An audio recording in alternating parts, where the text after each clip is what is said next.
Hi everyone, my name is Brandon Shuck. In this talk, I'm going to be highlighting some advances in our understanding of plate tectonics, specifically in the separation of continents and the initiation of subduction zones from GeoPRISMS related research. Thank you very much for tuning in, and thank you so much to all the co-authors for their contributions. So I want to motivate this talk by looking at this illustration of the global tectonic cycle, which allows for the creation, modification, and destruction of the Earth's lithosphere over time. On the right-hand side, you have divergent plate boundaries going from rifting to seafloor spreading, and on the left-hand side, you have convergent boundaries from subduction to continental collision. Now, these transition zones going from a stable continent to rifting and eventual breakup, and going from this mature passive margin stage to a subduction, are not very well understood, and so breakup of continents and subduction zone initiation are really crucial to maintaining this global cycle over time. So the motivating question for this study is to try and find what geologic processes are ubiquitous in the development of these new plate boundaries within the global tectonic cycle. The National Science Foundation GeoPRISMS program has taken a community approach to solve some of the outstanding problems in plate tectonics, such as the origin and evolution of continental crust, climate surface tectonic feedbacks, and plate boundary deformation in geodynamics. These efforts are divided into two initiatives: the Subduction Cycles and Deformation initiative, with themes such as fault slip behavior, fork and back arc volatile fluxes, and subduction initiation, and the Rift Initiation and Evolution initiative, with themes focusing on rift obliquity, volatiles and melts, and discrete events such as earthquakes and magma injections. In order to investigate these themes, the GeoPRISMS program designated several primary sites for each initiative. For the Rift Initiation and Evolution, they selected the East African Rift System, which is an active rift, and the Eastern North American Margin, which is a mature passive margin. For the Subduction Cycles and Deformation initiative, they selected Alaska, Cascadia, and New Zealand as primary sites, all of which that have different characteristics that are important to evaluate the themes that are outlined. In this talk, I'm just going to be focusing on the Eastern North American Margin and the Poiseuille Margin in New Zealand.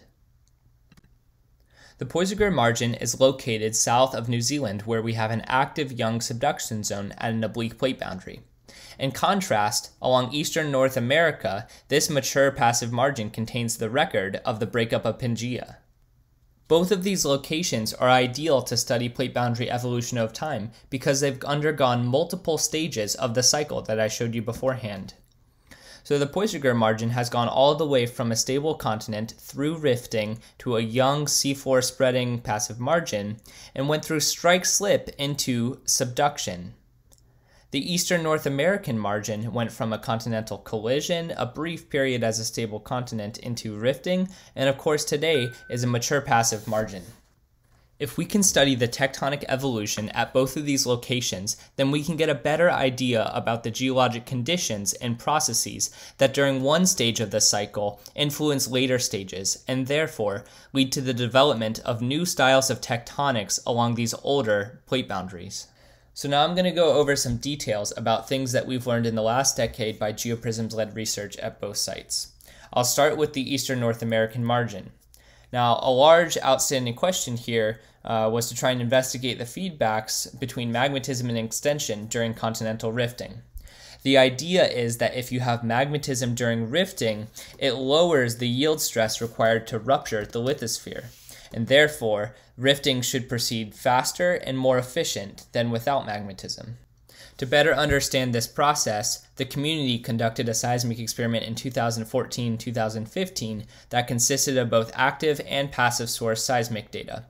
Today, I'm just going to be focusing on the offshore multi-channel seismic reflection data and the 2D ocean bottom seismometer profiles. Here I'm showing you some seismic tomography models that were derived from inversion of the OBS data along three 2D profiles. Starting with the two margin perpendicular profiles, near the continental shelf we can see that the crust thins as you move further seaward, and there are some high velocities in the lower crust which are consistent with igneous intrusions. At the East Coast magnetic anomaly, this was thought to represent the boundary between the stretched and intruded continental crust and normal oceanic crust further seaward. Instead, in our new seismic tomography models, we image a 200-kilometer wide zone of thin crust with very high velocities in the lower crust, whereas at this Blake-Spur magnetic anomaly, we see an increase in the crustal thickness, and further seaward, we see velocities which are consistent with normal Jurassic oceanic crust. Along the margin parallel profile, we see along strike trends with an increase in crustal thickness from south to north and an increase in the lower crustal P and shear wave velocities. This study conducted some petrological modeling to explore the mantle melting conditions and melt crystallization processes that formed this igneous crust. The igneous crust along the Blake-Spur magnetic anomaly line 3 profile was best fit with the mantle potential temperatures in between 1390 and 1420 degrees Celsius.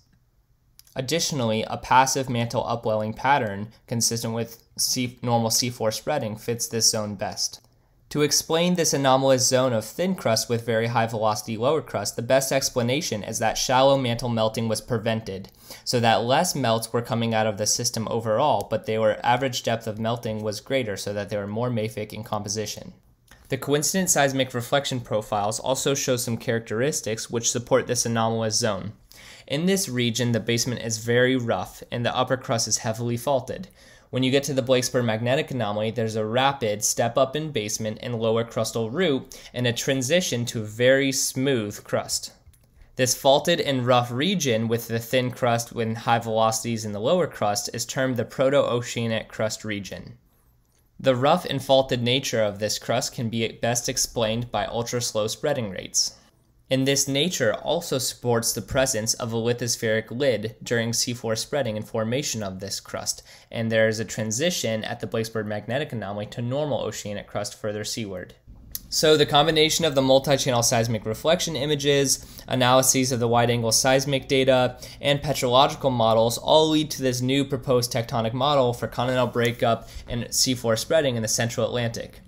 In this model, the proto-oceanic crust region is formed from the diffuse percolation of mantle melts through this thermally eroding lithospheric lid. So, although this new crust is entirely igneous material, a 15 to 20 kilometer lithospheric lid truncates the melting regime and prolongs complete lithospheric breakup. Instead, complete rupture occurs at the Blake-Spur magnetic anomaly, and following, you have normal seafloor spreading in the central Atlantic. So the temperature estimates for the upwelling mantle that form this proto-oceanic crust is about 1425 degrees Celsius, and that's in really excellent agreement with analyses from geochemical data and seismic analyses from the South Georgia Rift Basin. And again, that these temperatures can be explained by continental insulation, and they don't require the existence of a deep-seated thermal anomaly such as a mantle plume. Furthermore, there's some potential field data that also supports some along strike variations along the margin. This recent study looked at the character of the East Coast magnetic anomaly and showed that it increases intensity from south to north. This increase can be explained by an increase in the thickness of the volcanic wedge. So again, this increase in volcanism from south to north is supported by this mantle temperature increase, which is suggested independently by other data. The other thing that this study showed, which was really interesting, is that changes in the character of the magnetic anomaly correspond to the Atlantic fracture zones. And so in this case, it's basically suggested that the distribution of syn-rift volcanism is influenced by the early rift margin segmentation, and that segmentation is inherited and later influences the position of the fracture zones and segmentation of the mid-Atlantic ridge. So switching gears here and talking about the Poiseuille margin, which is located along the South Island of New Zealand. This is a really great place to study subduction initiation because it's a very young subduction zone where the Australian plate is subducting beneath the Pacific plate, the past plate motions are well constrained, and the geologic record is not yet strongly overprinted. So this was the site of a 2018 seismic experiment that collected MCS data and also 2 ocean bottom seismometer lines as well. The goal is to determine the geodynamic conditions and weakening mechanisms that facilitate subduction initiation, because there are many different models about how subduction zones form, but the common consensus is that they likely take advantage of pre-existing structures. This region was previously sparsely surveyed, and so this new data set provided new stunning images of the subsurface. These images show a transition from rifting to strike-slip to subduction initiation within about 45 million years. The timing constraints come from a petroleum borehole in the north where there was a biostratigraphic age model that was tied to seismic horizons and mapped throughout the basin. This basin contains the record of that tectonic transition, and those ages were then transformed from a chronostratigraphic model to a tectonostratigraphic model. Finding stretched continental crust in the upper plate was a major finding because previous studies suggest that there was seafloor spreading and oceanic crust that was created at these latitudes of the margin. Following a period of orthogonal stretching of continental crust, later strike-slip developed west of this rift zone and severed it off. This Oligocene strike-slip zone extended to the east of Fiordland and translated buoyant continental crust to the north. This period of strike-slip caused this continental crust to slam into South Island and sparked orogenesis in a mini-continental collision zone. Eventually, strain migrated westward and localized along the Alpine Fault. This geometry formed a restraining bend with the trailing oceanic lithosphere in the south that was juxtaposed against this continental relay zone. Transpression and continued convergence caused the forced subduction nucleation of this oceanic crust beneath the thickened continental collision zone. Importantly, this suggests that subduction initiation was highly aided by the earlier continental rifting and strike-slip phases, and that buoyancy contrast and structural weaknesses that were imprinted into the lithosphere likely played a major role. Here's some ongoing work that's taking a detailed look at the evolution of 4 major structures in the upper plate. By imaging faults and the magnitude and polarity of throw across the fault plane, as well as deformation and thickness variations in the overlying stratigraphy, we can infer the history of deformation and, combined with timing constraints, thus qualitatively infer the stress state along the margin. Interestingly, the arrival of compression becomes younger as you go from north to south. That suggests that there's a north to south propagation of subduction over time. In fact, the arrival of compression is very consistent with the timing that's predicted from the seismicity outlining the slab. I want to highlight that both the magnitude and duration of compression decrease as you move from north to south. This suggests that propagating subduction is much easier than nucleation, where there are very high resisting forces and the shear zone is not yet well developed. So now I want to finish by just summarizing some of the common themes that we saw in both continental rifts and subduction zones.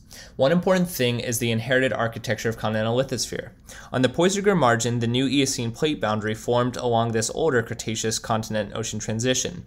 In the south, it quickly preceded the seafloor spreading, whereas in the north, where you had the junction between these thick continental plateaus, you had stretching in the formation of a continental rift basin. Along eastern North America, you have a south to north increase in mantle temperatures. That can be explained by the thicker Laurentian terrains in the north, and that Pangea was first amalgamated in the north and close to the south like a zipper, which would provide more insulation.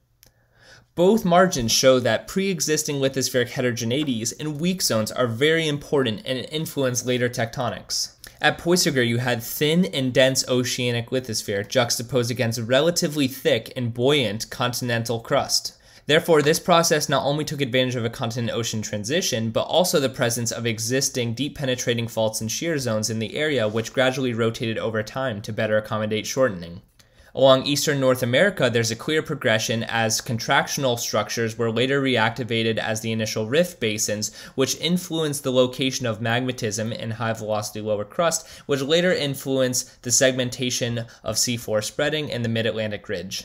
Both margins show strong evidence that lithospheric rupture is extremely difficult, either in compression leading to subduction initiation or extension leading to continental breakup. This difficulty is recorded by the inversion and uplift of structures in the upper plate along the Poiseuille margin, and along Enam, the thick lithosphere from Pangea resisted rupture and breakup was prolonged, despite the presence of abundant magmatism. Finally, both of these sites show that the initial stages of plate boundary development occur slowly, but things speed up quickly following strain localization and an increase in the driving forces. At Poiseuille, the plate boundary is growing through the lateral propagation of subduction along strike. At Enam, there's a sharp increase in the seafloor spreading rates following rupture of the lithosphere at the Blakesberg magnetic anomaly. I think we can all agree that the GeoPRISMS program has significantly contributed to our understanding of the structure and evolution of the Earth, and I'm very thankful to be a part of this community. Happy to take any questions. Thanks for listening.